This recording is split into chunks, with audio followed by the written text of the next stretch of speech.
Hi, for some reason I felt compelled to share this particular cooking technique, mostly because I was kind of surprised and shocked myself. So how to make liver taste good. I grew up with liver just kind of being floured and fried, and yeah, admittedly it's got a bitter taste to it. It's the only thing I ever knew, so I kind of grew up liking it. But a couple months ago, I was curious, me being a cooking nerd, as most people know, I was curious, is there a better way to do this? Or, yeah, basically, is there a better way to do this? And admittedly, there is. And it's extremely simple, and it puts you back to neutral. And then from there, you can flavor it and do whatever you want, and you actually don't even know you're eating liver. So, in a nutshell, what you do, and what I have here, is a couple of pieces of liver, what you buy when it's sliced in a little package, and it's been soaking in milk. The trick is the milk. The enzymes in milk break down the bitterness of the liver. So if you let it soak for a minimum of 30 minutes, preferably an hour, if you can a couple more hours, it'll reset the flavor of the liver, that bitterness, back to zero, neutral, and then from there you can season it and flour it and do whatever you want, and you'd never know it's liver. So that's what I did. It's been soaking for a couple of hours. It's got to be good to go by now because, like I said, a minimum of 30 minutes, but longer the better. And it's just regular old milk. You could have used buttermilk. This is just 100% regular fat milk. So what I'll do is I'll take this and then put it in the bowl. That way, when I get ready, I can flour it, season it, and then go from there. And it is quite different. I've actually had my girlfriend try it. And she loved it. She was utterly surprised. She already liked liver, but she was like, wow, this is a whole different type of liver, and it's true. And all it is really just putting in a little bit of milk, like in a bowl, covering it or putting it in some Ziploc bag and letting it sit. And then from there, you pull it out, you do your thing, put it in the pan, and you gotta try it. In fact, my mom is actually considering to try it, and this is my mother, one of the pickiest eaters I've kind of known, I guess. So let's get started. I have also prepared some other ingredients, so what I'm going to do is I'm going to heat the pan, kind of get that going, and then show you what I'm going to do here. So for the flavoring at least, before we start making noise with the pan, I have a couple different items I'm going to use to season it. I have Himalayan black salt I ground up in my one of my mortar and pestles that I have, so grinding it up. A Himalayan pink salt, so black and pink. Some freshly ground pepper. And then I have a blend of paprika, chili, and star anise. Star anise is a very interesting type of spice. And when I say spice, most people think when you say spice, like my mother, she goes, oh, I don't like hot things. Spice isn't hot. Spice refers to a flavor, whether it's coriander, fennel, chili, paprika, cayenne. I mean, there's a million types of spices. Spice is a type of category of just flavor. Yeah, some spices are spicy, some are not, most aren't, but some are, yes.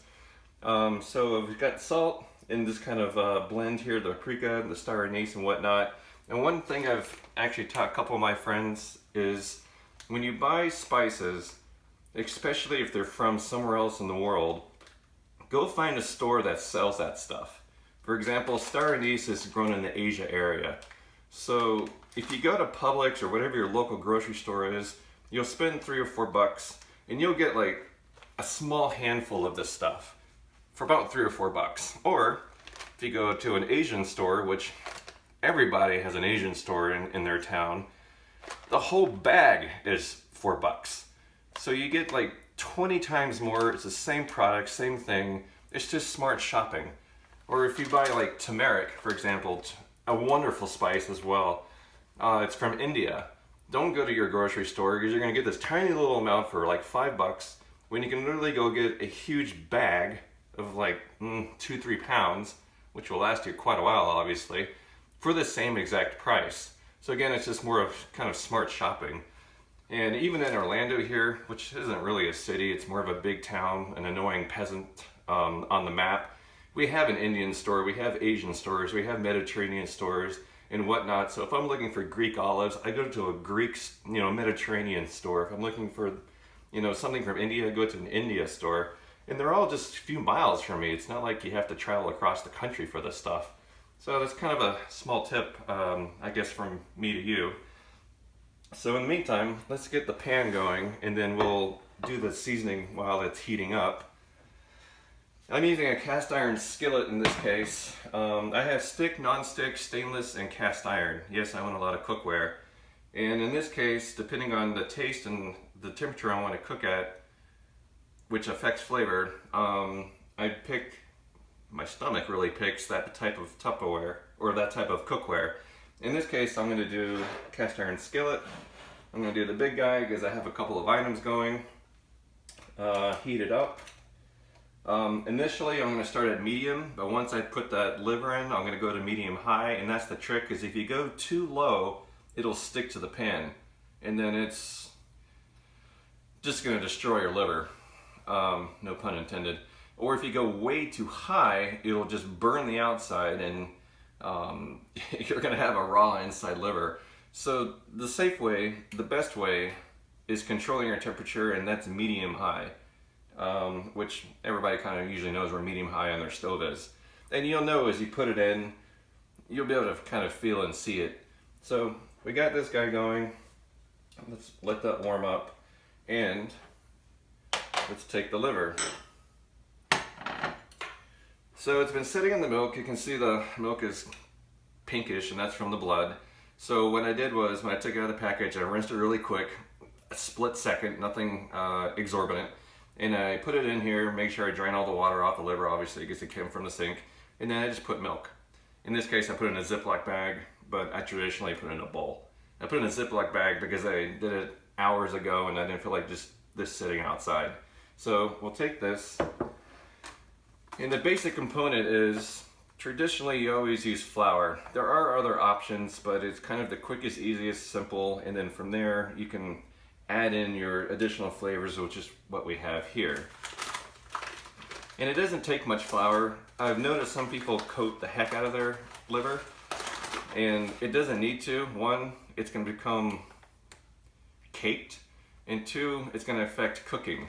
So really, you plop it on there, flip it over. You don't have to like dig it in. It's not like you're burying Jimmy Hoffa's body or something.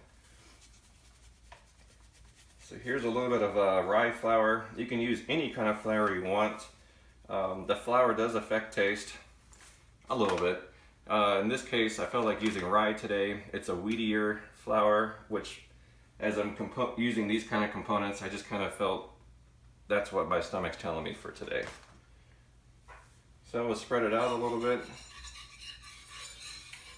just so it's not too clumped up, and it'll let me obviously be able to just flip around, versus if everything was in the middle of the plate. Now I'm like trying to move the liver around, and obviously the liver is really delicate and you don't really want to play with it.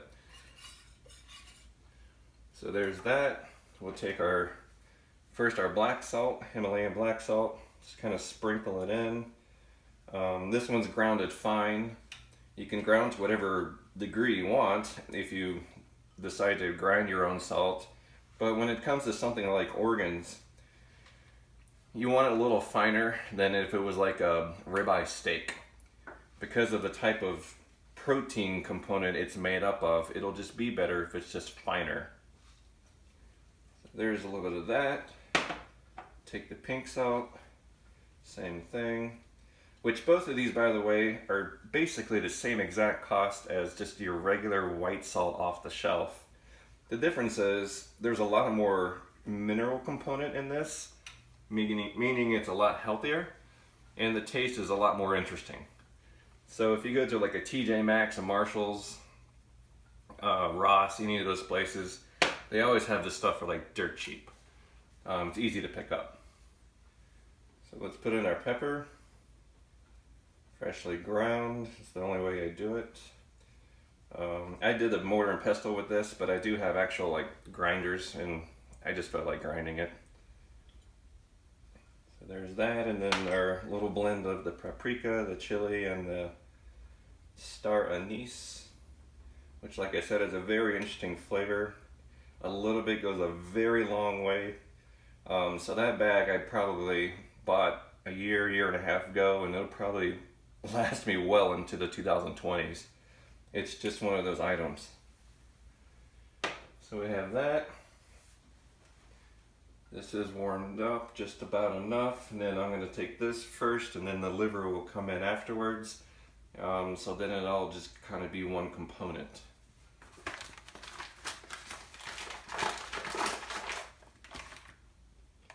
So we have that. One of the very few times I actually use butter, but I'll be using butter during this process, and I like 2 different brands that I've come across so far. It's literally one component, and let me see exactly what it says, if I can even find it. It's pasteurized creamed milk. It's literally one item, and I bought the unsalted version. So this is Plus Gras, a European brand. There's also Kerrygold, which is an American brand. Same exact thing, one item, that's all it is. It's not technology butter, it's literally just creamed milk and however they make butter, but it's this one component.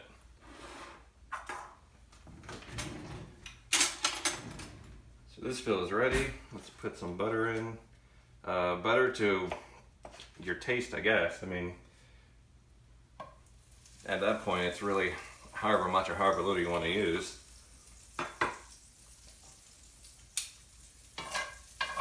I'll melt it a little bit.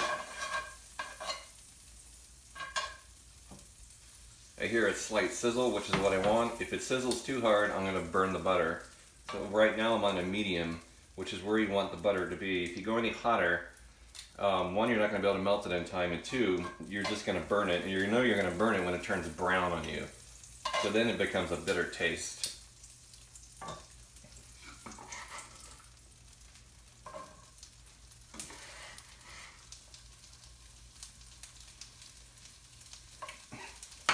So we'll do the onions first, and it'll only take a couple minutes, really, until it turns translucent, kind of clear, but not brown.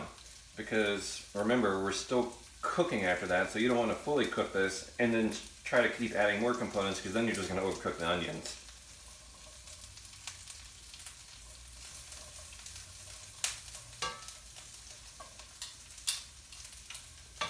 So there's that. So while that's going, we can get the liver prepared in the meantime.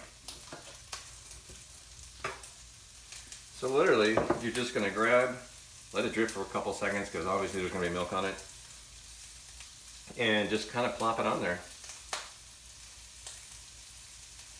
So there's one piece. I think there was 3 pieces here. It could be 4. 2. Oh, it's just 3. And then 3. And then I just kind of do a little bit of a, I'm not really moving it, but I think I feel like I'm moving it at least. And then immediately I can see that it's covered. I'll just flip it over. And that's it. It's now ready to go in when the timing is correct. I'll do a little bit of a, again. So it just needs a light layer. Like I said, most people, they put it in and then they just kind of like buried it in there. So then you got this caked on, even if it's great ingredients you're using, it's just too much. It doesn't cook right, it will taste cakey. In this case, it's very light, and that's really literally all you need. So I'm gonna wash my hands real quick.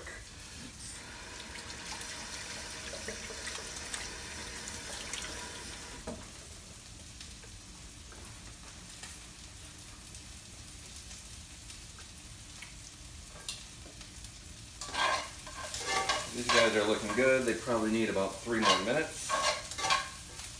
You'll notice the temperature is low. You can still hear me talking. If it was too high, it'd be harder to hear me in the video, which means this is too hot, which means you're going to cook it, 1, too quick, 2, ahead of schedule for everything else, and 3, it actually affects flavor when you cook too high. You know, onions have usually a natural sweet flavor when you cook it, and the lower you can try to keep the temperature, without going too low of course, the more you'll retain that the sweetness taste as it cooks.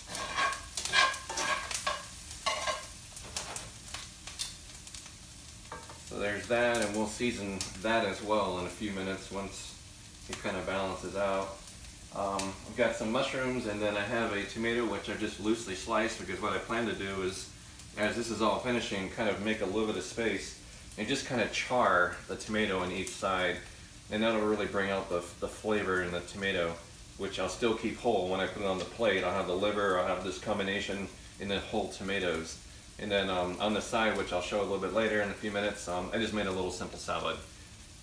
So it's a lot of nutrition in about maybe 10 minutes of time, and about 5 minutes of preparing the different stuff. So this is really more like a 15-minute item, which everybody has 15 minutes. All of us spend 3 hours a day on Facebook and Instagram and all those other baloney. You have 10, 15 minutes to do this stuff.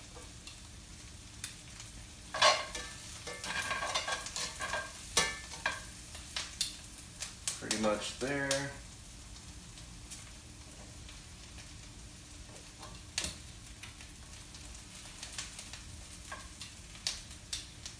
At this point we'll do a little bit of salt, the pink salt. If you've never used pink Himalayan salt, it does have a very different taste than your traditional iodized salt off the shelf. It has more life to it, I guess, is the easiest way I can explain it. It's just more robust of a flavor. It's higher quality. I'm shocked that it's actually not what people just kind of use every day, especially since the fact that it's essentially the same price. It's not like it costs 5 times more and it's some kind of exorbitant salt or something.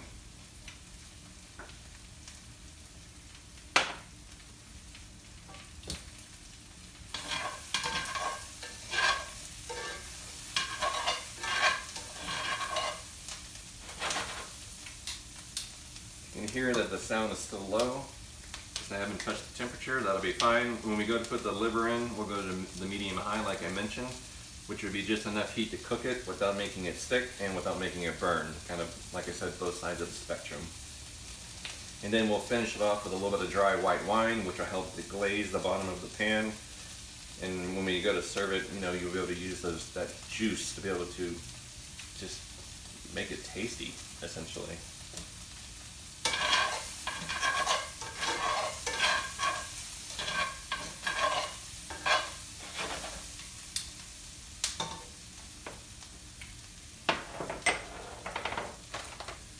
There's all that.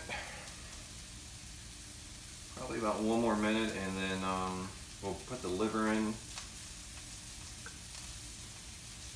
And after that, the liver is about 60 to 90 seconds per side. You flip it, another 60 to 90 seconds, and you're done. When it comes to liver, I guess one thing I'll add, when it comes to organs, the liver, the kidney, the brain, whatever the organ happens to be, it's not something you'd flip back and forth like you would a sirloin steak or a ribeye or, you know, any other type of cut, because the organs, from a biological standpoint, the protein strands are just built different. They're what they call in science short protein strands. If you think like a rope, they're little ropes, the protein, and they're very heat sensitive. They don't like to take heat, lose heat, take heat, lose heat. You do it once and you're done. When it comes to the meats, the cuts, the rib, the side, the shoulder, the buttocks, whatever, you know, of the animal, those are considered long proteins, or like long ropes, and they can take heat, lose heat, take heat, lose heat, without really being affected too much. So you can flip your ribeye a few times, no big deal. You flip your liver a few times, or let's say a kidney or whatever you're cooking, it's going to become tough, because it doesn't like taking the heat, losing the heat, taking the heat, losing the heat. That's why you fry it, flip it, fry it, transfer it. So this is ready. The mushrooms have softened up and browned some. The onions look great. I want to pull this out because I'm going to do the liver. And then once the liver's done, I'll put this back in to warm it back up a little bit, and put the tomatoes, and it's done.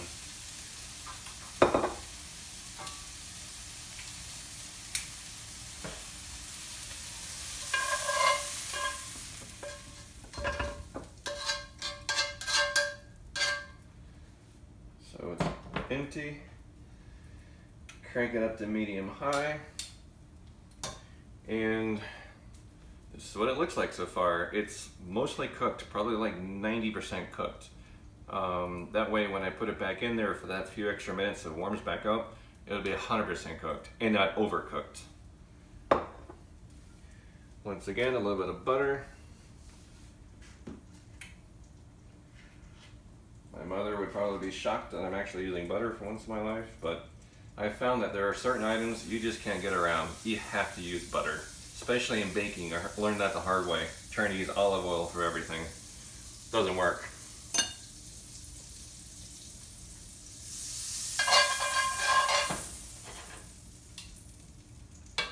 Looks good. Heat feels good.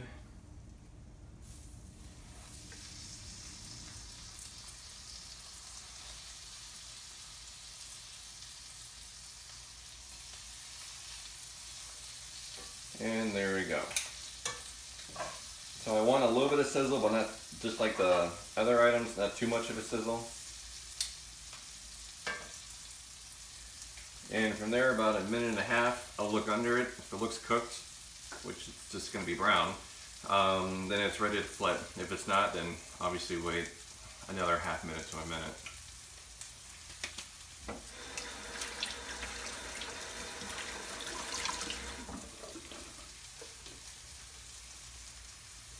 One thing with the glazing is I'm going to use the white wine because it's going to give it a certain flavor.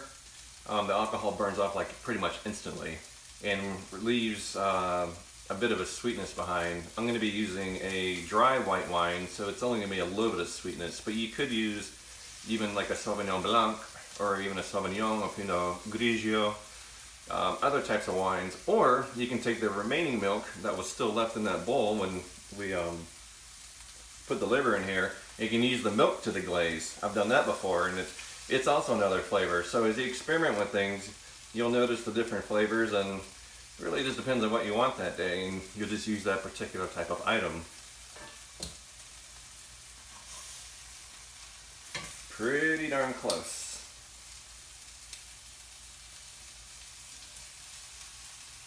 Looks beautiful so far.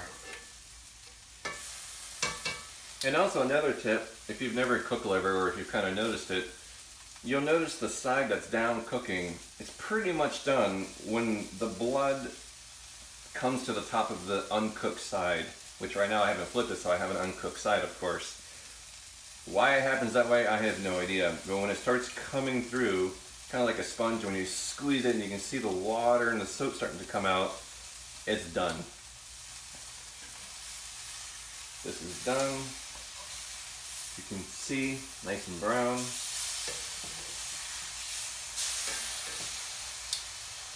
Another minute and a half on there, and then we'll put the onions back in, and then see if we can char that tomato a little bit.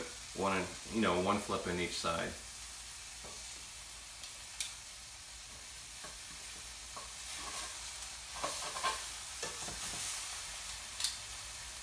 But if you do the milk trick, this becomes a whole new world, and it's fun because then you can just do whatever the heck you want with it without having that bitter taste if you don't like that bitter taste.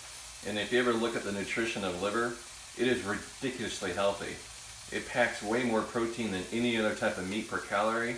It has a ridiculous amount of all the amino acids, B vitamins, riboflavin, folate. I think it has niacin in it. I mean, if you look it up, it's just a laundry list. And it makes sense because it's the liver. It's the organ that processes everything. And some people go, oh, well, it must be full of toxins. No, that's the irony of liver. That's why you have a liver, to process toxins and get rid of toxins. So it's an extremely clean meat, actually. It's just the myth is, oh, if it cleans stuff, it must be dirty. No, it's not. It's actually the complete opposite. That is almost done. Actually, it's done enough. I'm going to put this in there.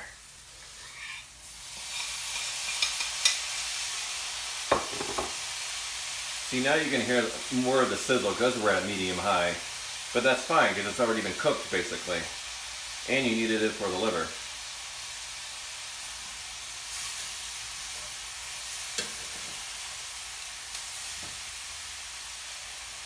Let's see if we can get this in there. Not as much space as I thought there might be, so I may have to get a little creative here.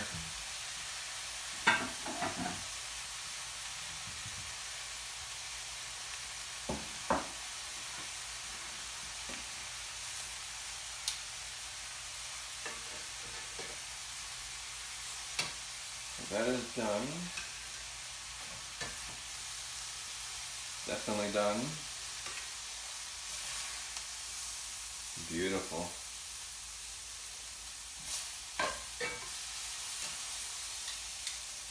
So while that reheats, I'll show you what the liver looks like.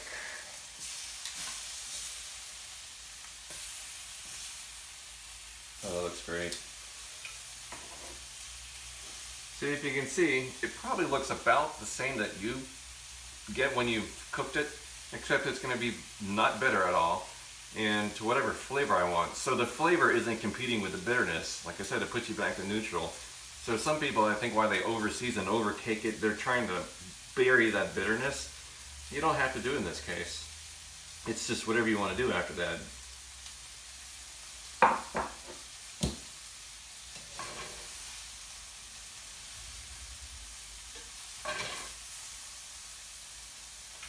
We can turn it off because it is done and ready.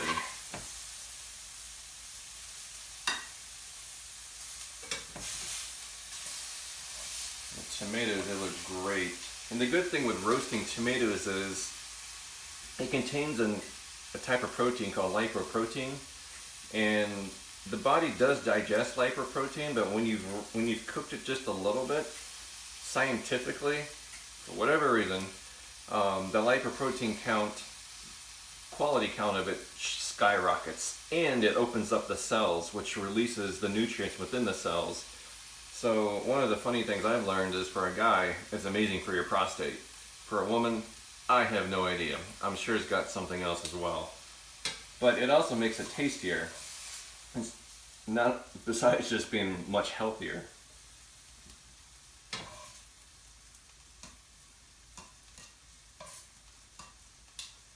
We have that. There's a few left over, but I'll get to that later. And so now we have liver, onions, mushrooms, liver tasting great, and then tomatoes, and then I made a little salad, which is basically a little bit of spring lettuce, cucumbers, and bean sprouts, and you have a complete, I'm not gonna eat all of this, is a lot obviously, but you have a complete meal in maybe 15 minutes. So I hope this helps, and I hope you explore these types of additional meats, stuff like liver.